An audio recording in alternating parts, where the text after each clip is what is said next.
Growing up, I always thought family meant loyalty, love, and shared memories. But the truth can be far more complicated. Sometimes the people closest to you hide secrets, play favorites, and make decisions that shake the very foundation of your life. This is a story about what happens when trust is broken, loyalties are tested, and one person decides it's time to take control of their own destiny. I never thought I'd be the type of person to write something like this online, but I need to get it out somewhere, because the bitterness I've been carrying around has been eating me alive for years. I'm the oldest son in my family, and for as long as I can remember, I've been the one who had to manage on my own. That was the word my parents always used when I was growing up. Oh, you'll manage. Whether it was schoolwork, sports, money, or even just needing some attention, I was always told I'd be fine without help. Meanwhile, my younger brother, let's call him Ryan, was the golden child. Everything he did was praised, even when it was half-baked. He got extra help with homework, extra money slipped into his pocket, extra patience when he screwed up. Me? I got the silent treatment if I dared complain. I used to tell myself I was just imagining it, but deep down, I knew. The favoritism was real, and it shaped everything about our family dynamic. The worst part? Despite all of this, I loved that house we grew up in. It was the only stable place in my life. Every corner had a memory, good ones, bad ones, everything in between. I thought it belonged to both of us, that it was a shared part of our history. But apparently, my parents had other plans. And the way I found out, yeah, that's where the Rayall story begins. I didn't even find out about the will directly from my parents. Nope, I found out by accident, which honestly made it feel 1,000 times worse. A few months after my dad had a health scare, I was over at their house helping him move some boxes from the attic. He wasn't supposed to be lifting heavy stuff, so I took it on myself to do it. While I was shifting things around, one of the boxes popped open, and inside were a bunch of papers, bank statements, old bills, and a manila envelope marked, "Well, do not discard." I don't know what came over me. Curiosity? Instinct? Some sixth sense telling me I wasn't going to like what I'd see. I opened it, and there it was, plain as day. The house, our childhood home, was left entirely to Ryan. Not split between my sons. Not shared equally. Not even a token gesture of fairness. 100% to him. At first, I thought maybe I was misreading. I flipped through the pages again, heart pounding in my ears. But no, there was my name, mentioned only in the sense of our other son. Nothing left to me. Nothing at all. I remember just sitting there on the attic floor, staring at that paper, feeling like the air had been punched out of my lungs. It wasn't even about the money or the house itself. It was about what it meant. It was proof, in black and white, of everything I had suspected all my life. Ryan was the favorite, and I was just extra. I didn't tell my dad I found it. I just shoved the papers back in, taped the box closed, and carried on like nothing happened. But inside, something had broken. I couldn't keep it bottled up for long. A couple of days later, I went back to my parents' house, sat them down in the kitchen, and straight up asked, "So, why is the house only going to Ryan?" My mom froze. My dad set down his coffee like he had just been caught stealing. There was this long, awkward silence, the kind where you can actually hear the blood rushing in your ears. Finally, my mom sighed and said the exact words I'd been hearing my whole life. "You'll manage." That was it. No explanation, no empathy, no attempt to soften the blow. Just those two words, like my entire existence was summed up in a shrug. My dad tried to follow it up with, "You're independent. You've always been able to take care of yourself. Ryan, well, he needs more support." I remember laughing, but it wasn't a happy laugh. It was the kind of laugh you do when you're so angry that your body doesn't know what else to do. Support? You've been spoon-feeding him his whole damn life. He's 27 and still can't pay his bills on time without you bailing him out.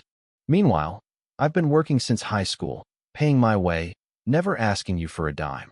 And your reward for that is cutting me out of my own home? Ryan walked in halfway through, probably hearing me raise my voice. And of course, he played dumb. "What's going on?" he asked, but I could see it in his face. He knew. He'd probably known for years. When I asked him directly, he didn't deny it. He just smirked and said, "It's not my fault they trust me with it." That was the moment something in me snapped. After that confrontation, I didn't go back to my parents' house for weeks. Every time I thought about it, I felt sick. The worst part wasn't even Ryan smirking in my face. It was realizing my parents had written me off years ago, and I'd been too blind to see it.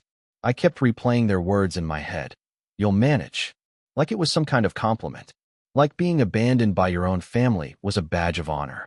All it did was confirm that they saw me as less deserving of love, less deserving of security, less deserving of anything. At first, I tried to numb it. I went out with friends, buried myself in work, tried to convince myself it didn't matter, that I was stronger, that I didn't need them or the house. But that wound just kept festering. Nights were the worst. I'd lie in bed staring at the ceiling, imagining Ryan moving into the house, sitting in my spot at the dinner table, acting like the king of a castle we had both grown up in. And the more I thought about it, the more the anger shifted into something else, a cold, steady resolve. If they wanted to treat me like the outsider, fine. If they wanted to hand everything over to Ryan, fine. But I wasn't going to just sit there and watch them hand him my life on a silver platter while patting me on the back for being independent. No, if they wanted to teach me a lesson about surviving without them, then they were about to find out just how well I could manage. And for the first time in my life, I didn't feel like their neglected son anymore. I felt like someone planning a reckoning. The funny thing about being the independent one is that you actually learn how to get things done without help. My parents thought they were complimenting me every time they brushed me off with "you'll manage," but what they really did was train me to survive and to think 3 steps ahead. So when I finally decided I wasn't just going to roll over and let Ryan waltz into our childhood home like some crowned prince, I already knew where to start. I had access. I had knowledge. And I had years of pent-up resentment driving me forward like rocket fuel. I started small, digging. I knew Ryan was careless with money, and I knew my parents bailed him out constantly. Credit cards, car payments, even rent before he moved back in with them. I quietly started pulling what I could from public records, financial documents I'd seen lying around their house, and even social media breadcrumbs Ryan was too stupid to cover up. I didn't need to fabricate dirt. He'd already done that himself. But I didn't stop there. I thought back to every little slight, every time my parents favored him over me. And I realized something. Their blind loyalty to him was also their biggest weakness. They never questioned him, never doubted him. That meant if something went wrong, they'd defend him automatically, even if it buried them with him. That's when the idea stopped being just revenge and started becoming something bigger. Not just about the house, not just about Ryan smirking in my face. It was about finally turning the golden boy shine against him. About making my parents see, really see, who they had chosen over me. And once I made that decision, I slept better than I had in weeks. The first thing I did was play it cool. No more arguments, no more bringing up the will. If anything, I acted like I'd accepted it. That was important, because my family only saw me as the responsible one. If I suddenly started causing chaos, they'd get suspicious. So I kept smiling, kept showing up occasionally, kept letting Ryan think he'd won. Meanwhile, behind the scenes, I started laying bricks. Step 1 was financial. Ryan had always been reckless with his money, and I knew he had a trail of debt shadowing him like a hungry dog. So I made sure a few of those forgotten bills and overdue notices found their way into the right places, like a certain mortgage officer who happened to live in the same neighborhood. Let's just say Ryan's glowing credit score wasn't so glowing anymore. Step 2 was social. Ryan liked to play the part of the charming, put-together younger son on Facebook and Instagram. So I started quietly leaking the cracks, screenshots of him asking me for money, texts where he admitted to lying about work, even one gem where he bragged about never having to work hard because mom and dad always come through. A few anonymous drops into the right group chats, and suddenly his carefully crafted image didn't look so perfect. But step 3, that was the most satisfying. My parents had always believed Ryan could do no wrong. So I started planting seeds. Little things like, hey, did Ryan ever pay you back for that thing? Or did Ryan mention why he needs cash again? I didn't accuse him directly. I just asked questions. The kind of questions that make people start doubting without realizing they're doubting. And slowly, I could see it. The first cracks forming in the golden boy's halo. But that was just the beginning. It didn't take long before things started to unravel. Ryan wasn't the kind of guy who handled pressure well. He was used to being coddled, protected, bailed out. So when the bills started piling higher than he could cover, and when people stopped buying into his perfect son act, he cracked. The first explosion came from my parents. One night, My mom called me out of the blue, her voice trembling. Your brother's in trouble again. The bank's threatening action on his account, and he didn't tell us. Do you know anything about this? I played dumb. Said something like, wow, really? That's strange. Ryan always said he was on top of his finances. I could practically hear her gears grinding on the other end. For the first time ever, she didn't sound so sure about him. But the real beauty was watching Ryan implode in real time. He started lashing out at people online, accusing friends of betraying him when they stopped responding to his pity posts. He blew up at my parents one afternoon when they pressed him about where his money was going. Apparently, he stormed out of the house, screaming about how nobody trusted him. And the kicker? That's when he started turning on them. The same parents who had bent over backward to protect him. He began accusing them of being too controlling, of ruining his independence. Yeah, the irony was so rich I almost choked. I didn't even have to do much at this point. I'd just step back, nudge here and there, and watch the golden child's empire burn from the inside. But I wasn't finished yet. Because as satisfying as it was to see him fall apart, I still had unfinished business with the house. Up until then, everything I'd done was about Ryan, his reputation, his finances, his fake little world. But the house, that was the centerpiece.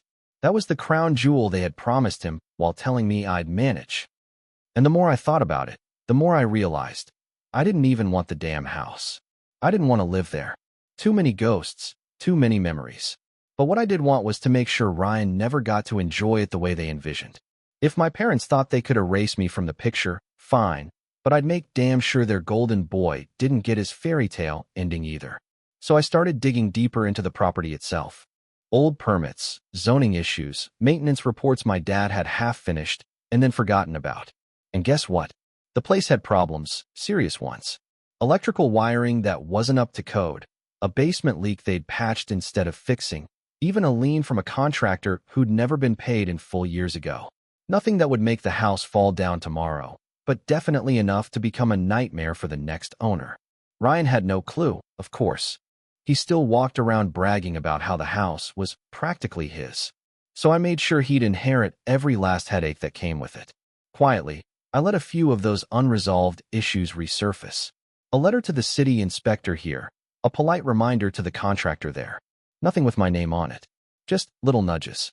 By the time Ryan actually took possession, it wouldn't be a home. It would be a ticking time bomb. And the best part? My parents had set it all up for him, thinking they were giving him the world. I didn't need to take the house. I just needed to ruin it for him. It started with little things. My mom called me one afternoon, whispering like she didn't want Ryan to hear, asking if I'd noticed anything off about him lately. I almost laughed out loud. Lately? He'd been a walking disaster since we were kids. But I kept my voice calm, neutral, even a little concerned. Maybe he's just stressed, Mom. The house is a big responsibility. Are you sure he's ready for it? That single question hung in the air like smoke. I could tell she didn't have an answer. Then came the real cracks. My dad stopped by my place one evening. Something he never did unless he had a reason. He sat in my living room, fidgeting with his hands, and finally admitted, I don't know if Ryan's going to be able to handle things. He's slipping. Slipping was putting it mildly. Ryan was drowning. The money problems, the social fallout, the stress about the house, it was all hitting him at once. And for the first time, my parents couldn't just wave a magic wand and make it go away. They tried, of course. They gave him more money, more excuses, more second chances. But it didn't work. The more they helped, the more resentful he became. And here's where it got deliciously ironic. Instead of appreciating their blind loyalty, Ryan started blaming them for everything. He accused them of setting him up to fail, of dumping responsibility on him too soon, of never preparing him for the real world. Exactly the opposite of what they thought they'd been doing all along. Watching their golden child turn on them was better than I could have imagined. It was like seeing a magician caught in their own trick. They had built him into this spoiled, fragile man, and now that he was crumbling, they were finally forced to face the truth. They'd chosen wrong. And I didn't even have to raise my voice. It all came to a head one night, and I swear, if I hadn't seen it myself, I wouldn't have believed it. My parents invited both of us over for dinner, probably hoping to smooth things over, like this was some sitcom where a family meal magically fixes years of favoritism and resentment. I almost didn't go, but something in my gut told me it was going to be good. And oh, it was. We sat at the same old dining table we'd grown up around, and from the first minute, Ryan was fidgeting. He looked like he hadn't slept in days, dark circles under his eyes, snapping at every little thing. Mom kept pushing food toward him. Dad kept trying to make small talk, but Ryan was a ticking bomb. Finally, Dad asked a simple question. So, how's the house coming along? That was it. Ryan exploded. He slammed his fork down so hard it clattered off the table and yelled, "The house is a piece of sh*T. He went off about the wiring, the basement leak, the bills he couldn't keep up with, the city inspector harassing him. Every little issue I'd quietly helped surface came pouring out of his mouth in one giant tantrum. And then, this was the cherry on top, he turned it all on them. You knew about this. You knew. You set me up to fail. You gave me this nightmare because you don't actually care about me. You just wanted me to shut up and stay out of your way." My mom was in tears. My dad sat there in stunned silence. And I just sat back and watched the golden boy torch the pedestal they'd put him on. Years of favoritism, years of coddling, and it ended with him screaming at them like they were the villains in his story. And here's the kicker. Not once during his meltdown did he even look at me. It was like I wasn't even in the room. But I was. And I was enjoying every second. After that dinner, nothing was the same. Ryan retreated into his own little world, sulking and blaming everyone but himself. My parents were shell-shocked, pacing around the house, whispering to each other like the world had turned upside down. And me? I was finally free. Not in the sense of forgiveness or closure, but in the sense that the scales had shifted.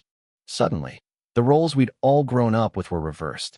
My parents, who had spent decades building Ryan into the perfect son, were now watching him crumble under the weight of their own favoritism. And me? For the first time in my life, I was the calm one, the one who could think, plan, and act while the rest of them panicked. I started getting calls from Mom, little hints like, "Maybe we should have talked to you about some of this before, everything." And I just smiled quietly. I didn't say much. Because really, what could I say? Told you so? Yeah. That would have been satisfying, but I didn't even need to rub it in. They were already learning the hard way. Ryan, on the other hand, was losing it faster than anyone expected.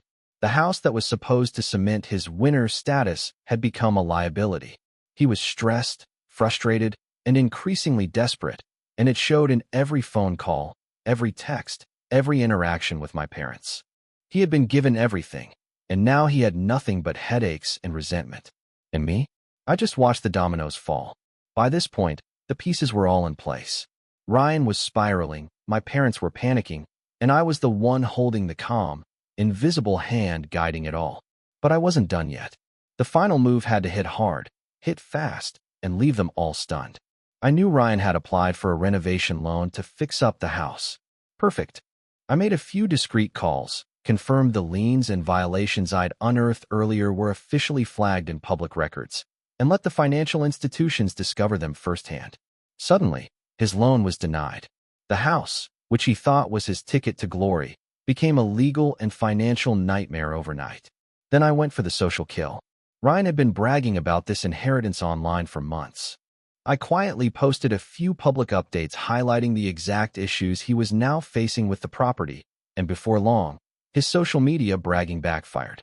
Friends, neighbors, even distant relatives started questioning him, judging him, and offering advice that basically amounted to, "You're in over your head." And my parents? They couldn't fix it this time. Every plea, every reassurance, every whispered, "We'll help you," fell flat. Ryan started pointing fingers at them too, blaming them for not preparing him or warning him. And with each accusation, I could feel the satisfaction building like a secret fire inside me. By the end of it, the golden boy wasn't golden anymore. He was stressed, humiliated, and powerless.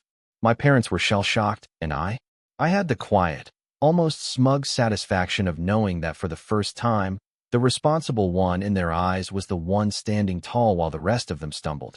It was complete.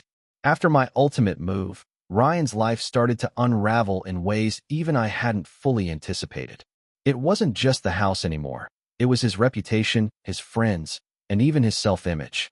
People who used to fawn over him started keeping their distance, subtly questioning how someone so lucky could be failing so spectacularly. He became paranoid, constantly checking emails, messages, even his bank statements as if someone was out to get him, which, in a way, I was. Every attempt to save face ended up backfiring. He would boast to relatives about the house, only to have someone quietly point out the liens, repairs, or unpaid bills. His friends started laughing at him behind his back. Even colleagues at work noticed his distracted, anxious behavior. The golden boy who had always been untouchable, the one my parents had spoiled and praised endlessly, was now stumbling through life, weighed down by stress, shame, and humiliation. And my parents? They were caught in the middle, worried, guilty, and frustrated. No pep talk, no extra cash, no excuse could undo the mess. Meanwhile, I stayed in the background, calm and collected. I wasn't gloating in front of them. I let the consequences speak for themselves. The family they thought they had built around their favorite was collapsing, and I was the one who had quietly nudged the first domino.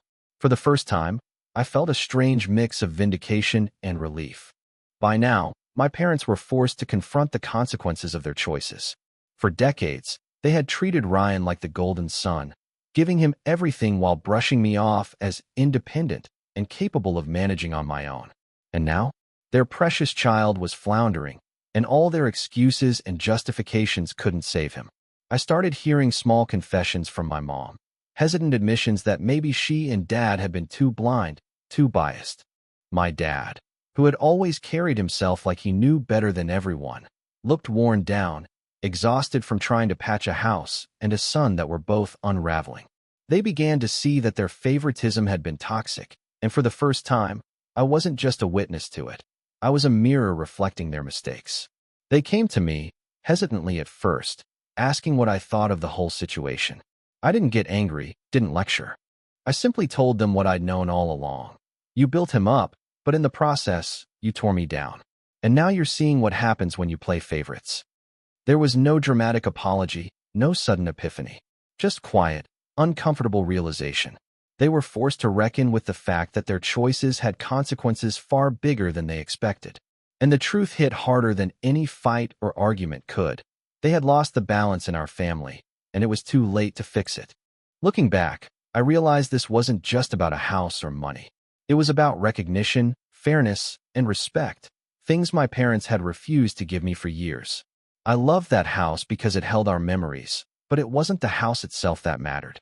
What mattered was being seen as an equal, as someone who mattered as much as Ryan. And for decades, I wasn't. The revenge, as dark and calculated as it was, gave me something I'd never had before: power. Not over Ryan or my parents, exactly, but over my own life and my own narrative. I wasn't the overlooked older brother anymore.